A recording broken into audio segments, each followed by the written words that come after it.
mal.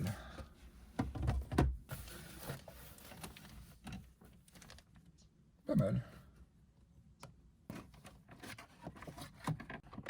Oula.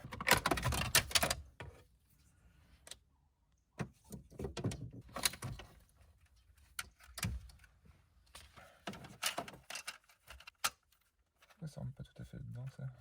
J'ai posé la face avant dessus. Et tu vois là, le problème c'est que quand il y a la console, je crois que je peux pas le mettre. Est-ce qu'il faut que je rogne ça? Par contre, si je rogne ça, bah une fois que c'est coupé quoi. Allez, on se retrouve dans le garage. Donc là, avec un marqueur, bon, ça se verra pas parce que c'est noir, mais j'ai dessiné la partie en plastique à enlever, les deux côtés. Voilà, on a tout ça enlevé là. Hop.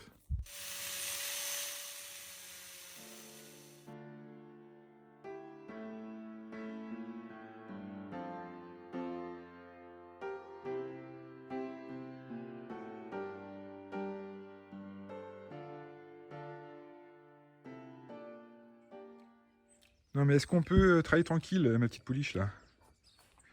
Ouais, t'es mignonne. Pousse-toi. Merci. On viendra faire un câlin après. Alors, voilà où j'en suis. Donc, bon, plus gameplay,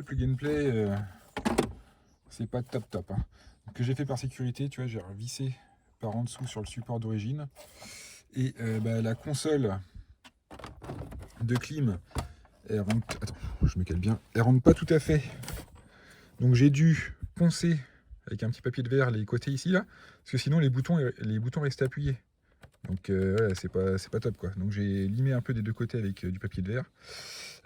J'ai mis des petites vis ici pour pas que ça se déboîte. Et derrière, du coup... le support là, je peux pas le baisser à fond parce qu'il ne clipse pas. Donc ce que j'ai fait, c'est que j'ai revissé une vis avec des rondelles là pour bien caler la console de clim pour pas qu'elle se barre. Voilà. Ah. C'est un fiasco? Ah non. Déjà il y a le son. Par contre, pourquoi les commandes ouvrants ne fonctionnent pas là?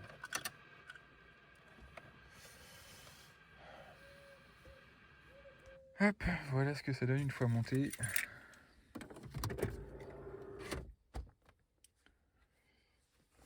Putain, il y a ma carte bleue là, je te cache le numéro. Alors au niveau des branchements, par contre, ça c'est vraiment pas compliqué. Il n'y a rien de bien compliqué. Donc ça c'est le câble d'origine. Donc tu as juste à emboîter le boîtier dessus. Et tu as juste après à raccorder au niveau d'ici les différentes prises. Antenne GPS, antenne classique. Voilà, après si tu veux rajouter d'autres choses. Moi les prises USB, je les ai mises dans la boîte à gants. Donc voilà. C'est un modèle qui est plus ou moins universel. Et en fait, il faut paramétrer les commandes au volant. Donc pour ce fait, tu vas dans Réglages, ensuite Paramètres des services de la voiture. Ensuite, il y a Réglage d'usine. Là, ils te fournissent un mot de passe. Donc là, pour celui-ci, c'est 6 x 0. Et ensuite, dans les paramètres du modèle de voiture, et c'est pour ça que j'ai pesté, c'est que tu as tout un tas de protocoles CAN-bus. Et du coup, je les ai tous fait un par un. Donc pour les E87, comme la mienne, phase 1, tu vas dans Audi. Ensuite, tu cherches BMW. Et le protocole, c'est le premier, E60, E90.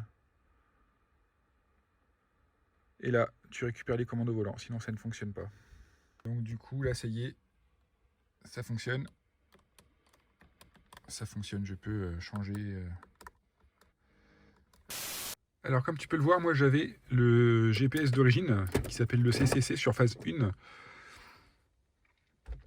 Sur le site, ils te disent que c'est pas forcément compatible. La preuve, ça marche. Alors après, je vais m'avancer que pour ma voiture, parce que normalement, tu as la fibre optique dessus sur le GPS CCC, mais la fibre optique, elle sert uniquement si tu as un chargeur CD et un ampli. Moi, j'avais pas ça en option, donc ça fonctionne direct. Sinon, ce modèle-là, normalement, il est valable pour ceux qui ont l'autoradio classique d'origine ici, quoi. Voilà, quoi te dire d'autre? Écoute, là, ça fait un petit moment que je l'ai monté, ça fonctionne toujours impeccablement. Voilà, le seul défaut que je pourrais éventuellement te montrer. Alors, si tu as une phase 1 comme moi, tu as vachement d'adaptation à faire quand même. C'est pas du tout plug and play. Si tu as une phase 2, apparemment, ça se monte vraiment sans difficulté, mais tu vois là, quand tu regardes sur les côtés, tu vois que c'est pas fait pour quoi. Donc ça, ils te le précisent pas sur les sites. C'est pareil si tu as c'est genre les sièges chauffants ou autres boîtiers PDC ou je sais pas trop quoi. Là, tu peux reclipser tes boutons.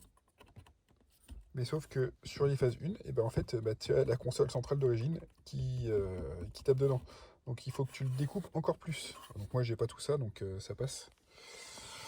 Écoute, voilà ce que je peux te dire sur l'installation de cette petite autoradio. Donc moi ce que j'ai fait, j'ai désactivé j'ai débranché cet écran là, donc il s'ouvre plus. Je pense qu'il y a moyen de faire un truc sympa avec ça, à récupérer la sortie vidéo par exemple pour t'en servir comme écran auxiliaire. Voilà, pour l'instant c'est pas prévu.